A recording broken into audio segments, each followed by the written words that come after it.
स्वागत है आप सभी का दी आयुर्वेदिक स्टूडेंट में। इस वीडियो में हम आगे अपना जो लेक्चर सीरीज चल रही थी हमारी बाल संवर्धन की, उसको हम कंटिन्यू करते हैं। इससे पहले जितने भी टॉपिक हैं बाल संवर्धन में हम कवर कर चुके हैं। लास्ट वीडियो में हमने पढ़ा था बाल संस्कार के बारे में, और इस वीडियो में हम अपने 3 टॉपिक कवर करने वाले हैं, जिसमें से सबसे पहला टॉपिक है डेवलपमेंटल माइलस्टोन, उसके बाद पढ़ेंगे डेवलपमेंटल डिले, आफ्टर दैट हम कवर करेंगे डेवलपमेंटल असेसमेंट। ये 3 टॉपिक इस वीडियो में कवर करेंगे। तो सबसे पहले चलिए जानने की कोशिश करते हैं कि डेवलपमेंटल माइलस्टोन एक्चुअली होता क्या है। देखिए, डेवलपमेंट तो मैं आपको बता ही चुका हूं क्या होता है, ठीक है। अब माइलस्टोन क्या है, ये एक तरह के चेक पॉइंट्स होते हैं, ठीक है। चेक पॉइंट्स का मतलब होता है कि कौन सा इंडिविजुअल यानी कब बच्चा जो है किस तरह की स्किल्स या एबिलिटी कौन कौन से टाइम पे डेवलप कर रहा है। जैसे कि फर्स्ट मंथ में बच्चे के अंदर क्या क्या डेवलपमेंट हो जाता है, या वो चलना बोलना बैठना किस किस एज में सीखता है।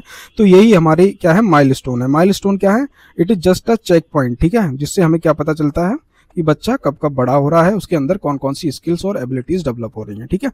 तो डेवलपमेंटल माइलस्टोन जो है हम मंथ वाइज और ईयर वाइज जो है कैलकुलेट करते हैं या देखते हैं। और डेवलपमेंटल माइलस्टोन को हम 4 भाग में बांटते हैं। कौन कौन से? सबसे पहले हम देखते हैं ग्रॉस मोटर। ग्रॉस मोटर का मतलब जिसमें large muscle group of involvement का होता है, उसे हम क्या बोलते हैं, ग्रॉस मोटर डेवलपमेंट। जैसे मूवमेंट ऑफ हैंड हो गया, मूवमेंट ऑफ लेग हो गए, बैठना हो गया, ये क्या है, एक तरह का ग्रॉस मोटर डेवलपमेंट है, क्या कि इसमें बड़ी मसल्स का इन्वॉल्वमेंट होता है। वहीं पे हमने दूसरा भाग इसमें किसमें बांटा है, fine motor development. Fine motor मतलब movement coordination, hand to eye coordination, ये क्या है, ये एक तरह का होता है फाइन मोटर डेवलपमेंट। वहीं पे क्या है, सोशल अडेप्टिव और लैंग्वेज, ठीक है, मतलब भाषा किस किस एज में वो सीखता है, साउंड के प्रति कब अलर्ट होता है, तो इन चीज़ों को हम देखेंगे। देखिए, सबसे पहले हम देखते हैं फर्स्ट मंथ में क्या आपको डेवलपमेंटल माइलस्टोन दिखाई देगा। जैसे ही बच्चा बड़ा होगा ना, जैसे ही धीरे धीरे 1 महीने का बच्चा हो जाएगा, तो वो किसके प्रति अलर्ट हो जाता है, अलर्ट टू साउंड, यानी कि उसके अंदर आपको कुछ लैंग्वेज डेवलपमेंट जो है देखने को मिलेगी। जब आप ताली बजाएंगे तो बच्चा आपकी तरफ देखने लगेगा, आप चुटकी बजाएंगे तब भी आपकी तरफ बच्चा क्या एकदम उत्सुकता के साथ देखेगा। तो फर्स्ट मंथ में सिर्फ क्या डेवलप होता है, लैंग्वेज में डेवलपमेंट देखने को मिलता है, वो भी अलर्ट टू साउंड हो जाता है। सेकंड मंथ में क्या होता है, सोशल स्माइल, यानी कि बच्चा आपको क्या है देख के हंसने लगता है, ठीक है। तो इसमें क्या है, ये एक तरह का सोशल अडेप्टिव डेवलपमेंट आप इसे कह सकते हैं कि उस माइलस्टोन के अंदर ये काउंट होगा।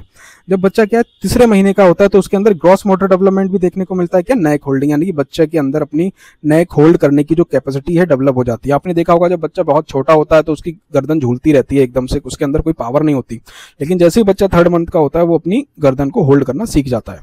वहीं पे क्या है, 3रे महीने में बच्चा जो है अपनी मदर को रिकॉग्नाइज करने लगता है, ठीक है। और क्या, एंटिसिपेट्स फीड्स, यानी कि खाने वगैरह जैसे कुछ भी खाने के लिए देंगे तो अपने मुंह में रखने की कोशिश करने लगता है। साथ ही में जो 3rd मंथ में क्या है, कॉज म्यूजिकल बॉबल साउंड वो प्रोड्यूस करने लगता है, ऊआ जैसे इस तरह की आवाज़ वैसे बच्चा करता है ना, उसे बोलते हैं कॉज म्यूजिकल बॉबल साउंड, ठीक है। जैसे ही बच्चा 4th मंथ का होता है तो क्या डेवलपमेंट होता है, उसके अंदर बाइडेक्स्ट्रस रीच उसके अंदर डेवलप हो जाती है। अब अगर हम बात करें 5th मंथ में, 5th मंथ के अंदर बच्चा जो है रोल्स ओवर, यानी कि आप जब आपने देखा होगा कि बच्चा क्या होता है, पलटने लगता है एक दूसरे से, एक तरफ से दूसरी तरफ। जैसे आप बेड पे उसे अगर एक तरफ लिटा देंगे तो वो दूसरी तरफ अपने आप चला जाएगा। समझ गए इस बात को? तो ये हमारी बात थी 5th मंथ की। अब हम आगे देखते हैं कि क्या है 6 मंथ का में क्या आपको देखने को मिलता है। देखिए, 6 मंथ में आपको ट्राइपॉड पोजीशन देखने को मिलेगी, यानी कि जैसे बच्चा है, मैं ट्राइपॉड पोजीशन की इमेज लगा रहा हूँ, आप उसे देख के अंदाजा लगा सकते हैं कि बच्चा जो है एक तरह से क्या अपने हाथ को अपने पैर के पास बैठने की कोशिश करता है उस तरह से, ठीक है। तो ये होता है ट्राइपॉड पोजीशन। दूसरा है हमारा 6 मंथ में यूनिडेक्स्ट्रस रीच उसकी डेवलप हो जाती है। स्ट्रेंजर एंजाइटी, यानी कि वो बच्चे को देख के थोड़ा घबराने लगता है, यानी कि बच्चों के पास जाने को नहीं। और क्या है, 6 मंथ में मोनोसिलेबस साउंड बोलने लगता है, यानी कि बा दा पा इस तरह के शब्द बोलना वो सीख जाता है। वहीं पे अगर आप 8th मंथ की बात करें, क्या डेवलप होता है 8 मंथ में, उसी के अंदर सिटिंग विदाउट सपोर्ट, यानी कि बिना सपोर्ट के वो बैठना सीख जाता था, और ट्राइपॉड पोजीशन में वो हाथों की सपोर्ट के द्वारा बैठ रहा था। समझ गए इस बात पे? अब क्या है, अब 9th मंथ में अगर हम बात करें, स्टैंड्स विद सपोर्ट, यानी कि हाथों की मदद से वो क्या है, बच्चा खड़ा होना सीख जाता है। वहीं पे इमेच्योर पाइनर ग्रेस्प, यानी कि चीज़ों को पकड़ने की कोशिश करता है, लेकिन उसकी जो है ना मैच्योरिटी ऑफ होल्डिंग जो है उतनी बेटर नहीं होती। वेव्स, यानी कि हाथ हिलाना सीख जाता है, बाय बाय करना सीख जाता है। वहीं पे उसके बाद क्या है, 9th मंथ में बाई सिलेबस, यानी कि जैसे बाबा पापा इस तरह के वर्ड भी बोलना सीख जाता है। वहीं पे 12th मंथ में वही है कि support with stand with support, pincer grips mature हो जाती है उसकी, कम्स व्हेन कॉल्ड, जब आप उसे बुलाएंगे तो वो आपके पास चला आता है। वहीं पे 1 से 2 वर्ड विद मीनिंग जो है बोलना सीख जाएगा वहाँ पे। 15 मंथ में वो अलोन, अकेले चलना सीख जाता है। और 15th मंथ में क्या है, इमिटेट स्क्रिबलिंग और टॉवर ऑफ 2 ब्लॉक, यानी कि जैसे 2 ब्लॉक हैं उन्हें आपस में रखना सीख जाएगा, उन्हें कुछ बनाना सीख जाएगा, ठीक है। और क्या है, जैगरन और 8 to 10 वर्ड का वो भी बोलना सीख जाता है। 18th मंथ में रन्स एक्सप्लोर ड्रॉर्स, यानी कि इधर उधर भागेगा, जो ड्रॉर्स है उन्हें एक्सप्लोर करेगा कि इसके अंदर क्या क्या है, ये सब देखना सीख जाता है। वहीं पे स्क्रिबल्स टावर ऑफ 3 ब्लॉक, यानी कि 3 ब्लॉक बनाना सीख जाएगा। कॉपीज, पेरेंट्स के टास्क को वो क्या करता है, फर्दर कॉपी करना भी सीख जाता है।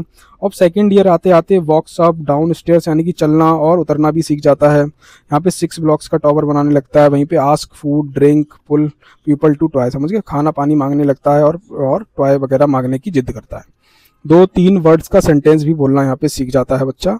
3 साइकिल में क्या है, राइड्स ट्राई साइकिल चलाना सीख जाता है। Tower of 9 block, shares toys, मतलब खिलौने वगैरह शेयर करना, ये सब यार, और फुल नेम जेंडर, इन चीज़ों को भी पहचानने लगता है। सेज सॉन्ग पोयम और ये सब जो है बोलना सीख जाता है। तो ये थे डेवलपमेंटल माइलस्टोन। 5th तक आते आते क्या है, helps in house hold task, मतलब घर में भी आपकी मदद कर सकता है और कपड़े वगैरह ही पहनना थोड़े थोड़े सीख जाता है। आस्क ऑफ मीनिंग, मतलब उस समय बच्चा है आपसे कुछ शब्दों के जवाब पूछेगा, मतलब पूछना सीख जाता है। तो ये था डेवलपमेंटल माइलस्टोन। इस टेबल को आप याद कर सकते हैं, जो कि 4 भाग में डिवाइड मैंने कर दी है, बहुत ही सिंपल है। अब हम देखते हैं डेवलपमेंटल डिले क्या है।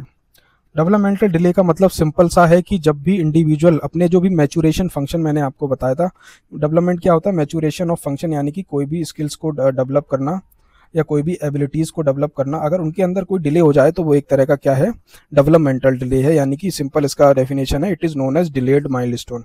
अगर माइलस्टोन आने में डिले हो जाए तो वो एक तरह का डेवलपमेंट है, यानी कि ये बच्चा जो है नॉर्मल बच्चों से थोड़ा पीछे होगा। यानी कि कुछ बच्चे 1 महीने में क्या है, कोई काम करना सीखेंगे तो डेवलपमेंटल डिले वाला हो सकता है वो 3-4 महीने बाद वो काम करना सीखे, समझ गए। उसकी एपिडेमियोलॉजी क्या है, एपिडेमियोलॉजी है ये present in about 10% of children, यानी कि 10% तक चिल्ड्रन में ये देखने को मिल सकता है। 25% तक लोगों में स्पीच डिले की समस्या देखने को मिलती है और 8% इंडिविजुअल में सेरिब्रल पाल्सी भी हो सकती है। अगर इसके रिस्क फैक्टर की बात करें तो सबसे पहला रिस्क फैक्टर यही है कि लो सोशियो इकोनॉमिक स्टेटस, अगर बच्चा गरीब है, उचित रूप से खाने पीने की सुविधा नहीं है, तब भी डेवलपमेंटल माइलस्टोन उसके क्या है, डिले हो सकते हैं। डाउन सिंड्रोम जिन इंडिविजुअल में होता है उनमें भी ये समस्या देखने को मिलती है। अगर हाइपर बिलिरूबिनिया है तब भी ये समस्या क्या है, डेवलपमेंटल माइलस्टोन की हो सकती है।